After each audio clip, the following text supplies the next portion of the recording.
اشرف الانبیاء والمرسلین خاتم النبیین سیدنا و مولانا ابی القاسم محمد محمد و آل محمد وعلی آل بیتہ طیبین الطاہرین ولعنت اللہ علی القوم الظالمین. بسم اللہ الرحمن الرحیم. انما یرید اللہ لیذھب عنکم رجس اہل البیت ویطہرکم تطہیرا. صلی اللہ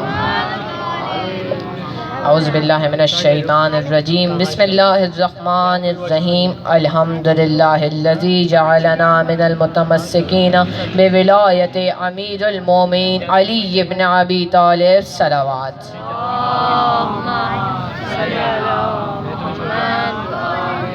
میں اس کے نام سے کرتا ہوں ابتدائے سخن، میں اس کے نام سے کرتا ہوں ابتدائے سخن. زمین کن سے اگاتا ہے جو زمین و وزن، اسی کے دستے کرم سے جہاں میں بڑھتا ہے، اسی کے دستے کرم سے جہاں میں بڑھتا ہے. تمام صبح کا کھانا تمام رات کا رہن. صلوات پڑھ دیجئے محمد و آل محمد پر.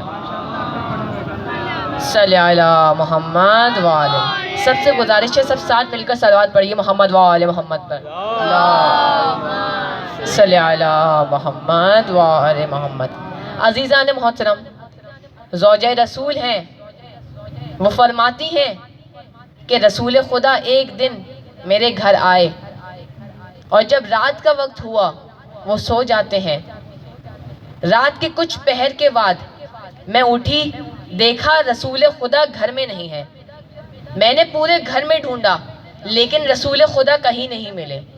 اس کے بعد وہ کہتی ہیں کہ میں جاتی ہوں گھر کی چھت پر. اب جیسے ہی گھر کی چھت پر گئی، رسول خدا آسمان کی طرف ہاتھ بلند کیے ہوئے ہیں اور کہہ رہے ہیں الہی بحق علی، الہی تجھے علی کا واسطہ، الہی تجھے علی کا واسطہ. ایک بار وہ کہتی ہیں یا رسول خدا آپ خدا کو علی کا واسطہ کیوں دے رہے ہیں؟ ایک بار رسول خدا نے فرمایا، وہ کہتی ہیں کہ رسول خدا نے آسمان کی طرف دیکھا، پھر زمین کی طرف دیکھا، پھر مشرق کی طرف دیکھا، پھر مغرب کی طرف دیکھا. ایک بار رسول خدا نے فرمایا اگر علی سے بہتر کوئی آسمان میں ملتا میں علی کا واسطہ خدا کو دیتا، اگر زمین میں علی سے بہتر کوئی ہوتا میں خدا کو واسطہ اس کا دیتا. علی سے بہتر نہ زمین میں کوئی ہے نہ آسمان میں کوئی ہے. اگر علی سے بہتر کوئی ہوتا تو میں اللہ کو اس کا واسطہ دیتا. اگر علی سے بہتر اس کائنات پہ کوئی ہوتا تو میں خدا وند عالم کو اس کا واسطہ دیتا، اور واسطہ بھی اسی کا دیا جاتا ہے جو سب سے بہتر ہو. اس لیے یا علی مدد حق حیدر. عزیزان محترم، وہ کہتی ہیں کہ میں نے رسول خدا کو دیکھا گھر کی چھت پر ہیں، آسمان کی طرف ہاتھ بلند ہیں اور کہہ رہے ہیں الہی بحق علی، الہی بحق علی. تو وہ پوچھتی ہیں کہ کیوں دے رہے ہیں؟ انہوں نے کہا میں علی کا واسطہ اس لیے دے رہا ہوں کیونکہ علی سے بہتر اس دنیا میں کوئی بھی نہیں ہے، علی سے بہتر کوئی بھی نہیں ہے. عزیزان محترم، آج مجھے کچھ سورہ دہر کی 8ویں آیت کا نزول آپ سب کے سامنے پیش کرنا ہے.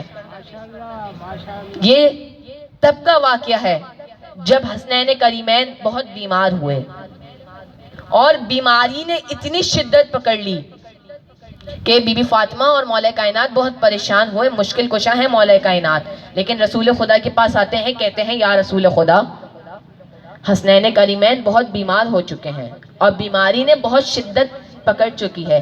عزیزان محترم، مولا کائنات مشکل کشا ہے لیکن اہل بیت اپنا مرتبہ دنیا کو دکھانا چاہتے ہیں. رسول خدا قدم قدم پر اہل بیت کے فضائل بیان کر رہے ہیں.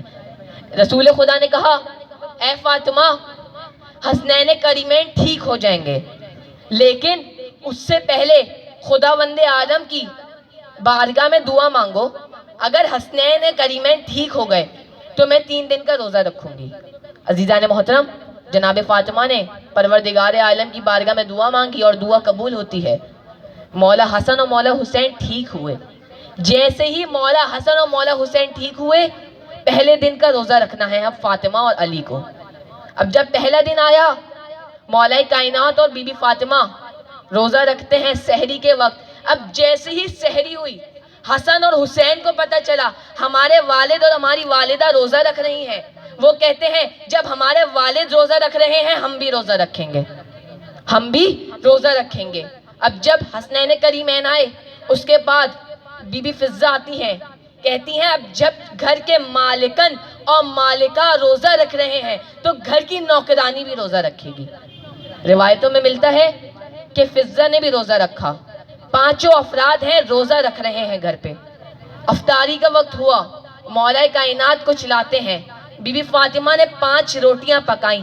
اب جیسے ہی 5 روٹیاں پکائیں، افطاری کا وقت ہوا، نماز پڑھی، جیسے ہی لقمہ توڑنا چاہتے ہیں، دروازے پہ دستک ہوئی، دروازے پہ دستک ہوئی۔ کون تھا دروازے پہ؟ ایک مسکین تھا جو صدا دے رہا تھا، اے اللہ کے عزیز بندو، تمہیں اللہ کا واسطہ جو کچھ ہے گھر میں مجھے دے دو۔ بی بی فاطمہ مولا کائنات نے جیسے ہی صدا سنی، اپنی روٹی اٹھائی، اس کے ہاتھ میں رکھ دی۔ مولا حسن اور مولا حسین نے روٹی اٹھائی، اس کے ہاتھ میں رکھ دی، مسکین کے ہاتھ میں۔ بی بی فضہ اٹھی، روٹی ہاتھ میں رکھ دی۔ عزیزان محترم، افطاری میں اب کچھ بھی نہیں ہے۔ دوسرا دن سحری کا آیا، پورا دن کی بھوک ہے۔ دوسرا دن سحری کا آیا، سحری قریب پانی سے، اس کے بعد پورا دن بھوکے ہیں۔ اب جب افطاری کا وقت آیا، دوبارہ سب افطار کے لیے بیٹھے، جیسے ہی لقمہ دوبارہ توڑنا چاہتے ہیں، دروازے پہ دستک ہوئی، ہے کوئی جو ہماری مدد کرے؟ میں یتیم ہوں، ہماری کوئی مدد کرے۔ عزیزان محترم، علی ابن ابی طالب نے، حسن ابن علی نے، حسین ابن علی نے، فاطمہ بنت محمد نے روٹیاں اٹھائیں، اس مسکین، اس یتیم کے ہاتھ میں رکھ دی۔ عزیزان محترم، دوسرا دن بھی بھوک کا ہو گیا، اب تیسرا دن آتا ہے، تیسرے دن بھی بھوک ہے، افطار کا وقت آیا، جیسے ہی لقمہ توڑنا چاہے، دروازے پہ دستک ہوئی، ہے کوئی جو اللہ کا بندہ مجھ اسیر کو کھانا دے؟ علی نے دوبارہ روٹی اٹھائی، اس کے ہاتھ میں رکھ دی۔ فاطمہ نے دوبارہ روٹی اٹھائی، اس یتیم کے ہاتھ میں رکھ دی۔ عزیزان محترم، ایک بار جبرائیل رسول خدا کے پاس نازل ہوئے، کہتے ہیں یا رسول خدا، اللہ کو اہل بیت کا عمل بہت پسند آیا، اس لیے اللہ نے سورہ طہر کی 8ویں آیت نازل کر دی ہے، جس میں اللہ کہہ رہا ہے اور وہ کھانے کی طلب کے باوجود اللہ کی محبت میں مسکینوں کو، یتیموں کو، اسیروں کو کھانا کھلا دیتے ہیں۔ اور وہ اللہ کی محبت میں مسکینوں، یتیموں، اسیروں کو کھانا کھلا دیتے ہیں۔ عزیزان محترم، رسول خدا آئے اہل بیت کے گھر میں۔ اب جیسے ہی دیکھا، تمام اہل بیت یعنی حسن، حسین، فاطمہ اور علی ابن ابی طالب کے چہرے زرد ہیں، 3 دن کے بھوک ہے۔ اندازہ لگائیے، 3 دن کی بھوک ہے، صرف پانی سے روزہ رکھ رہے ہیں، پانی سے روزہ کھول رہے ہیں۔ ایک بار رسول خدا مسکرائے، علی مرتضیٰ نے رسول خدا کو دیکھا، جیسے ہی رسول خدا کو دیکھا، علی کے چہرے پہ مسکراہٹ آئی۔ ایک بار رسول خدا نے کہا، اے علی، اللہ کو تمہارا عمل اتنا پسند آیا کہ اللہ نے سورہ طہر کی آیت نازل کر دی۔ اللہ بتا رہا ہے قدم قدم پر جن کے عمل پر آیت نازل ہوتی ہے وہ ہوتے ہیں علیہ السلام، اور جو لوگ آیتوں کا انتظار کرتے ہیں وہ ہوتے ہیں رضی اللہ۔ اللہ نے اہل بیت کے عمل پر آیت نازل کر کے بتا دیا، اگر کوئی شخص یا کوئی بھی عورت ان اہل بیت کے مقابلے پر آئے تو وہ رضی اللہ ہو نہیں سکتی، لعنت اللہ ہو سکتا ہے یقیناً۔ یا علی، اہل بیت کے عمل پر آیتیں نازل ہو رہی ہیں، اللہ صاف صاف واضح کر کے بتا رہا ہے اگر ان اہل بیت کے مقابلے پر کوئی بھی آئے تو وہ رضی اللہ ہو نہیں سکتا، لعنت اللہ ہو سکتا ہے۔ عزیزان محترم، رسول خدا آئے، رسول خدا نے بتایا کہ اے علی، اللہ کو تمہارا عمل بہت پسند آیا۔ اس کے بعد ایک بار رسول خدا نے کہا، اے علی، پروردگار تمہیں ایک انعام دینا چاہتا ہے۔ مولا کائنات کہتے ہیں، یا رسول خدا، کیا انعام؟ ایک بار رسول خدا نے ہاتھ اپنے پروردگار کی جانب بڑھائے اور کہا پروردگارا ان اہل بیت کے گھر میں جنتی کھانا بھیج۔ عزیزان محترم کشکول دستغیب میں یہ واقعہ موجود ہے، وہ کشکول دستغیب میں لکھا ہوا ہے جیسے ہی رسول خدا نے یہ دعا مانگی جنت سے کھانا آیا اہل بیت کے لیے، اور اس کھانے کی خوشبو اتنی تھی کہ 7 دن تک رہی۔ اہل بیت کی بھوک 3 دن کی تھی، لیکن جب کھانا آیا ان کے لیے تو 7 دن تک خوشبو رہی۔ ایک صلوات پڑھ دیجئے محمد وآل محمد پر۔ عزیزان محترم، اللہ اہل بیت کے عمل پر آیت نازل کرے اور بتا رہا ہے دیکھو پہچانو ان کو، یہ کون ہے۔ ہم ان کے عمل پر آیتیں نازل کر کے بتا رہے ہیں ان کا احترام کیا ہے۔ اگر یہ مسکینوں، اسیروں اور یتیموں کو کھانا دیں تو ہم آیت نازل کر دیتے ہیں۔ جبرائیل فرماتے ہیں کہ میں ایک بار رسول خدا کی بارگاہ میں آیا اور کہا یا رسول خدا مجھے اس ذات کی قسم جس نے آپ کو نبی بنایا۔ جبرائیل کہہ رہے ہیں اے یا رسول خدا آپ مجھے اس ذات کی قسم جس نے آپ کو نبی بنایا، علی سے دنیا والوں سے زیادہ آسمان والے محبت کرتے ہیں، علی سے دنیا والوں سے زیادہ آسمان والے محبت کرتے ہیں۔ عزیزان محترم ایک بار رسول خدا نے کہا اے جبرائیل واضح کر، ایک بار جبرائیل کو یہ کہنا تھا۔ جبرائیل کہتے ہیں یا رسول خدا کبھی کوئی ایسی جنگ نہیں دیکھی جب علی نے اللہ اکبر کہا ہو اور فرشتوں نے اللہ اکبر کا جواب نہیں دیکھا ہو۔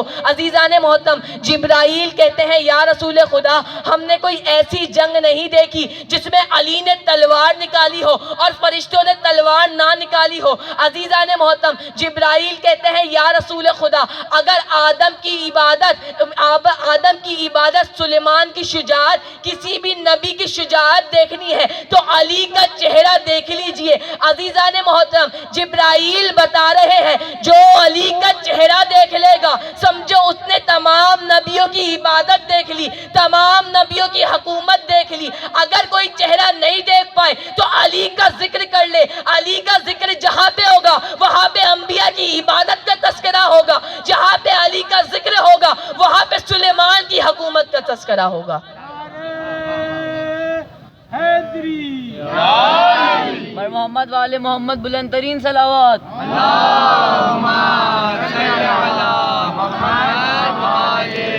جہاں پہ ان اہل بیت کا تذکرہ ہوگا وہاں پر تمام انبیاءوں کا بھی تذکرہ ہوگا، کیونکہ رسول خدا جس کے لیے فرما دیں حسین و منی وانا من الحسین، حسین مجھ سے ہے اور میں حسین سے ہوں، حسین کا تذکرہ مجھ سے ہے اور حسین کا تذکرہ مجھ سے ہے، یعنی جہاں پہ حسین کا تذکرہ ہوگا وہاں پہ رسول خدا کا تذکرہ ہوگا۔ عزیزان محترم آج یوم علی اصغر ہے، آج اس معصوم کے کچھ مصائب بیان کرنے ہیں جو کربلا کا واحد بچہ ہے جس کو باب الحوائج کا لقب ملا۔ آج یوم علی اصغر ہے، جناب علی اصغر کو پرسہ دیجئے۔ آج محفل مجلس برپا ہوئی ہے جناب علی اصغر کے نام کی۔ کون ہے جناب علی اصغر؟ یہ وہ معصوم ہے، تیر کا وزن زیادہ تھا، علی اصغر کا وزن کم تھا۔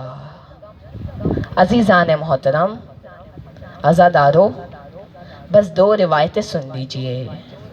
کون ہے علی اصغر؟ علی اصغر وہ حسین کی مظلومیت کی دلیل ہے۔ میرا مولا علی اصغر حسین کی مظلومیت کی دلیل ہے، کربلا کی تاریخ گواہ ہے۔ 6 مہینے کا ہے علی اصغر، لیکن ماں ام رباب شب عاشور ایک خیمے میں بیٹھی ہوئی ہیں اور کہہ رہی ہیں اے علی اصغر میں جانتی ہوں تم چل نہیں سکتے، میں جانتی ہوں قاسم جب کل میدان میں جائے گا تو تلوار لے کے جائے گا، لیکن علی اصغر میں یہ سوچ کے روکتی ہوں کہ سب تلوار لے کے جائیں گے لیکن ہائے میرا بیٹا علی اصغر جس کو چلنا بھی نہیں آتا، جس کو ابھی چلنا بھی نہیں آتا. عزیزان محترم, کسی نے حرملہ سے پوچھا, اے حرملہ تم نے ایسے بچے کو تیر مارا جس کو جب تیر لگا ہوگا نا اس کو محسوس بھی نہیں ہوا ہوگا کہ مجھے مسکرانا ہے یا رونا ہے. بس عزادارو, ایک بار مختار نے کسی سے پوچھا, اے شخص کیا تمہیں کربلا کے واقعے میں کبھی رونا نہیں آیا؟ وہ شخص کہتا ہے ایک وقت ایسا تھا جس وقت تمام اشکیاں رونا شروع ہوئی. وہ وقت بتاؤں کون سا تھا؟ وہ وقت وہ تھا جب حسین نے آبا کا دامن پکڑا ہوا تھا. ننھا سا علی اصغر حسین نے اپنے دامن کے اندر چھپایا ہوا تھا. پتہ ہے کیوں چھپایا ہوا تھا؟ تاکہ 6 مہینے کے علی اصغر کے چہرے پہ دھوپ نہ پڑے. عزیزان محترم, وہ شخص کہتا ہے ہم نے مختار کو بتایا جب علی اصغر کو دونوں ہاتھوں سے بلند کیا ہے نا حسین نے, ایک بار تمام فوجیں اشکیاں رونا شروع ہوئی. بس عزادارو, عاشور کا دن ہے, حسین نے صدا لگا دی ہے, حل من ناصر ینصرنا, حل من ناصر ینصرنا, ہے کوئی جو میری مدد کے لیے آئے. بس عزادارو, یہ صدا لگانی تھی. ایک بار خیمے میں کوہرام برپا ہوا. ایک بار حسین نے دوسری صدا لگائی, ہے کوئی جو نبی زادیوں کا پردہ بچا لے. عزادارو, یہ صدا علی اصغر 6 مہینے کے بچے سے نہ سنی گئی. ایک بار اپنے آپ کو گہوارے سے گرایا. عزادارو, بس ایک بار حسین نے کہا ہے بیبیوں کو حرام برپا مت کرو, ابھی حسین زندہ ہے. بس عزادارو, ایک بار میرا مولا خیمے کے اندر آیا, علی اصغر کو اپنے ہاتھوں پہ لیا, سفید کپڑا علی اصغر کے جسم پہ ڈالا. ایسا لگ رہا تھا حسین 6 مہینے کے علی اصغر کو کفن پہنا رہے ہیں. بس عزادارو, ایک بار حسین نے آبا کے اندر علی اصغر کو رکھا. میدان کربلا ہے, 6 مہینے کا بچہ علی اصغر. بس عزادارو, ایک بار لعین سمجھے حسین قرآن لے آئے, لیکن ہاں قرآن جیسا ایک بچہ تھا. حسین نے دونوں ہاتھوں سے بلند کیا.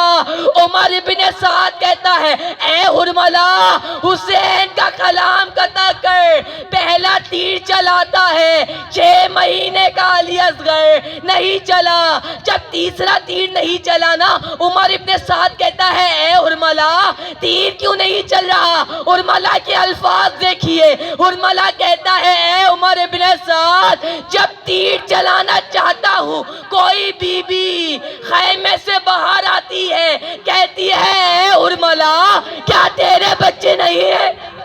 اے حرملہ کیا تیرے بچے نہیں ہیں؟ بس عزادارو, ایک بار تیر حرملہ نے 3 منہ کا تیر چلایا.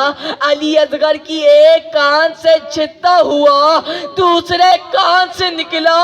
حسین نے کہا انا للہ و انا الیہ راجعون. انکار آسماں کو ہے, راضی زمین نہیں. اصغر تمہارے خون کا ٹھکانہ کہیں نہیں. بس عزادارو, ایک بار پشت خیمہ میں گئے حسین, ننھی سی قبر کھود کر عسکر کو ڈال کر, شبیر اٹھ کھڑے ہوئے دامن کو جھاڑ کر. بس 11 محرم آنی تھی.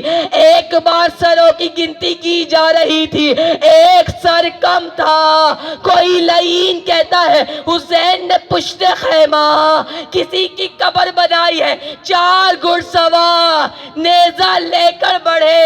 عزادارو, جب نیزہ لے کے بڑھے نا, ایک نیزہ مارا, ننھی سی لاش قبر کے اندر سے آئی. ایک بار کسی ملعون نے 6 مہینے کے علی اصغر کا گلا کاٹا. ام رباب نے کہا اے علی اصغر کیا تیرے جیسے بچے بھی نہر کیے جاتے ہیں؟ الا لعنت اللہ علی القوم الظالمین. ماتم حسین.